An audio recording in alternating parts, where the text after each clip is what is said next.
سو وہ تمام افراد ان کے لیے صدام جو آپ نے بات کہی بنیادی چیز سب کے لیے یہ دروازہ کھلا ہے ایکویلٹی کا، ایکول اپرچونٹی کا، رزق کی مساوی تقسیم کا، اس میں کوئی تفریقی نہیں ہے مذہب کی۔ ہاں جہاں تک مذہبی رسومات اور عقائد وغیرہ ہیں، خواہ وہ شیعہ ہیں، خواہ وہ سنی ہیں، یا جو بھی ان کے مذہب ہیں، یا کرسچنز ہیں، جو بھی، آپ اپنے مذہب کو پرائیویٹلی کریں۔ پرائیویٹلی جو بھی آپ کی زندگی ہے، جیسے امریکہ میں ہے، پرائیویٹلی کا مطلب ہے جیسے آپ باتھ روم میں پرائیویٹلی جاتے ہو، آپ پاٹ کے اوپر اکڑوں بیٹھتے ہو، یا انگریز کی طرح بیٹھتے ہو، یا کرسی کی طرح بیٹھتے ہو، وہ آپ کا پرائیویٹ مسئلہ ہے، کنڈی بند ہے۔ آپ کھڑے ہو کے پیشاب کرو، بیٹھ کے کرو، آپ کا پرائیویٹ مسئلہ ہے۔ اسی طرح سے مذہب آپ کا پرائیویٹ مسئلہ ہے۔ یہاں میرے ارد گرد کتنے چرچ ہیں، کبھی کسی کی آواز بھی نہیں آئی ان چرچوں میں سے کیا کون جا رہے ہیں، کیا کر رہے ہیں۔ ہمارے ہاں صرف مذہب کو بدماشی کے طور پہ استعمال کیا جاتا ہے۔ تو یہ چیز ختم کرنی ہے ہمیں پاکستان سے، تو یہ ایک بنیادی چیز ہے۔ جی محمد عوام گاڑی روک کے سوال کرنا چاہ رہے ہیں۔ شکریہ بہت بہت۔ جی جی السلام علیکم، میری آواز آ رہی ہے اب تک؟ جی جی بالکل آ رہی ہے، کلیئر آواز آ رہی ہے۔ شکریہ بہت بہت مجھے موقع دینے کا۔ سب سے پہلے تو سلطان پاکستان، السلام علیکم سر۔ بہت آج وعلیکم بہت السلام۔ ہینڈسم دکھ رہے ہیں آپ، آج بہت ہی ہینڈسم دکھ رہے ہیں آپ، ماشاء اللہ سے۔ اور اللہ تعالیٰ آپ کو صحت دے اور آپ کی طبیعت صحیح رکھے۔ ایک دو کرنی تھی، جیسے آپ نے کہا عمران خان اور یہ دوسرے جو ہے، میں جب ہم لوگ بڑے ہو رہے تھے اس وقت بھٹو صاحب کا اس طریقے کا بت بنا کر لوگوں نے ہم پہ مسلط کیا ہوتا۔ تو وہ ایک شعر ہے، پرستش کی عادت کہ ہے بت تجھے، زہ بندگی ہم خدا کر چلے۔ تو ہم نے خدا بنا کے رکھا ہوتا ہے ان لوگوں کو۔ بھٹو جی جیے بھٹو، ہم لوگ تو سلام بھی بھول گئے تھے، ہم لوگ جیے بھٹو سدا جیے کہتے تھے۔ یہ حالات کرتے تھے ہمارے ذہنوں کے اندر، وہ اس طرح کی کیلیں ٹھوک دی گئی تھی۔ تو دوسری بات میں مختصراً یہ کہنا چاہوں گا کہ یہ جو سلطانی نظام کا انقلاب آپ لانا چاہ رہے ہیں، تو اس کے لیے ایک سجیشن کے طور پہ میں کہہ رہا ہوں، چھوٹا منہ بڑی بات، کہ ہم کیوں نہ پہلے ایک چھوٹی سی بستی سے ابتدا کریں، ایک پاکستان کے اندر ایک ایسی بستی بنائیں جہاں پر ہم لوگ ایک سلطانی نظام قائم کریں، تاکہ لوگ دیکھ سکیں کہ ہے کیا سلطانی نظام، ہم کہہ کیا رہے ہیں، اور وہاں پر حکیم الصلاۃ کا نظام قائم کریں، آپ کی سلطانیت کا اعلان کریں وہاں سے، اور اس تمام جو ہے ہم لوگ ریسورسز اس پہ مرکوز کر کے پھر وہاں سے جو ہے اس کو ایکسپینڈ کریں۔ بالکل عوان صاحب، بہت عمدہ بات آپ نے کہی۔ وہ بستی بھی میرے پیش نظر ہے، اور اس بستی کا حصار بھی ہمارے سامنے ہے۔ آپ کسی وقت جنت منزل لاہور تشریف لائیں، آپ کو نظر آئے گا چاروں طرف اس کے دیوار ہے، بہت بڑا ایکریج ہے۔ اور انشاءاللہ تعالی جس وقت یہ مسکرا رہا ہے میرا شیر، میرا بیٹا صدام حسین، اس کو سب پتا ہے کہ یہاں کیا ہونے والا ہے جنت منزل میں۔ اور انشاءاللہ تعالی یہ بستی لاہور میں انشاءاللہ تعالی ایسے، اور جس وقت یہ نعرہ لگے گا، یہ سب منتظر ہوں میں، چند چیزوں کا انتظار ہے۔ اس کے بعد انشاءاللہ تعالی آپ دیکھنا، جس پروانے کے اندر یہ صلاحیت ہے کہ اس نے جل کے مر جانا ہے، اس کو کوئی روک نہیں سکتا۔ اور جس کو یہ شعور ہے کہ زندگی جو ہے وہ ایک بہت ہی ٹیمپرری سی چیز ہے، اس میں سبیل اللہ کی خاطر جو کوئی بھی اپنی جان دیتا ہے وہ دوام پاتا ہے۔ یہی تعلیم ہے نبی پاک صلی اللہ علیہ وسلم کی، اور یہی حقیقت بھی ہے۔ جو لوگ they never die who die for a great cause، یہ انگریز کہہ رہے ہیں۔ سو وہ انشاءاللہ تعالی آپ دیکھنا، جن کو یہ شعور، بلکہ زندگی کا سارا ٹیسٹ یہ ہے، وہ جو ہم نے بچپن میں پڑھا تھا، تو مولوی صاحب سے پوچھا یہ اتنا بڑا شہید کا درجہ کیوں ہے، یہ کیا ذکر ہے کہ اس کو موت کے بعد زندگی ہوگی، وہ زندہ رہتے ہیں اور سارا کچھ۔ بات یہ ہے کہ جس انسان کا شعور اتنا بلند ہو جائے کہ he knows what is it کہ جس کی خاطر میں نے اپنی جان دینی ہے، جس کا یہ شعور آ گیا، اس میں زندگی میں امتحان پاس کر لیا۔ چنانچہ حضرت علی کرم اللہ وجہہ رضی اللہ تعالی عنہ، ان کا یہ قول کہ جس وقت ان کو خنجر لگا ہے اور جان جا رہی ہے، تو سینٹنس کیا ہے بولا آخری، کہ اے میرے رب میں کامیاب ہو گیا، میں پاس ہو گیا، میں پاس ہو گیا، میں پاس ہو گیا، میں پاس ہو گیا. اللہ مجھے نصیب کرے میں بھی ایسے کسی دن کہوں گا میں پاس ہو گیا، میں پاس ہو گیا، انشاءاللہ میں پاس ہو گیا.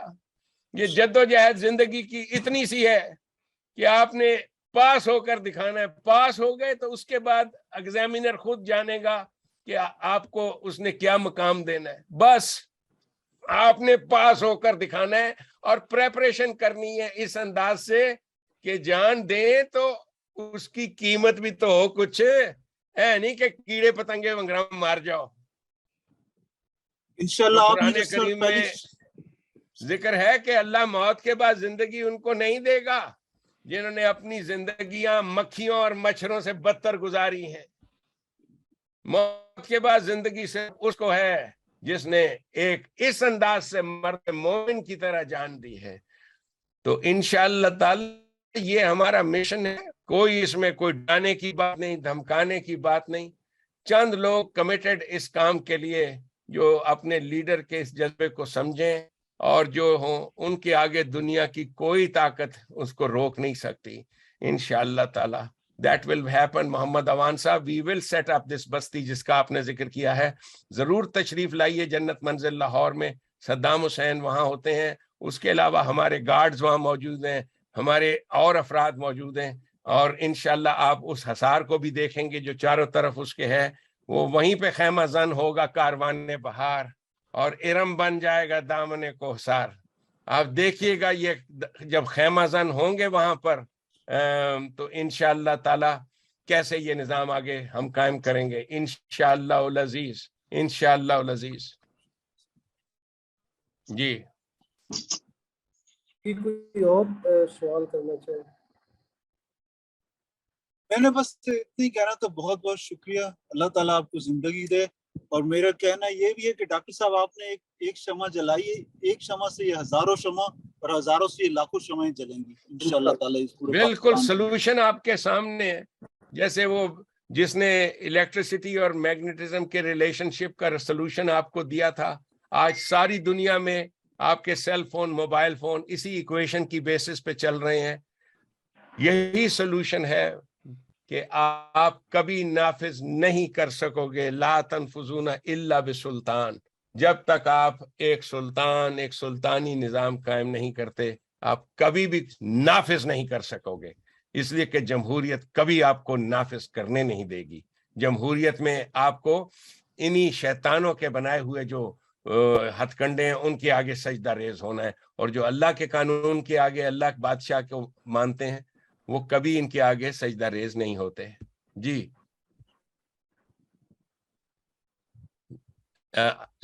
عباسی صاحب you're looking very good today as always.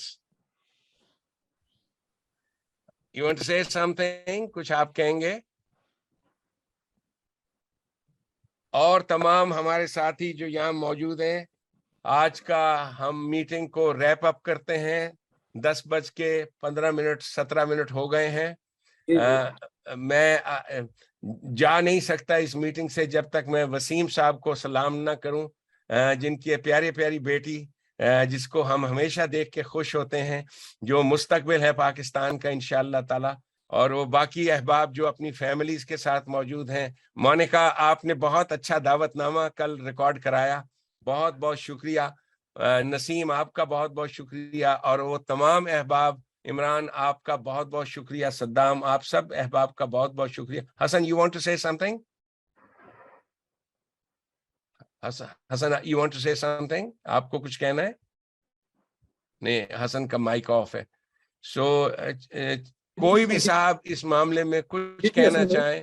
ہم نے اپنی بات واضح کر دی ہے، بہت اچھے طریقے سے بینات کلیئرلی پیش کی ہیں، سچائیاں آپ کے سامنے.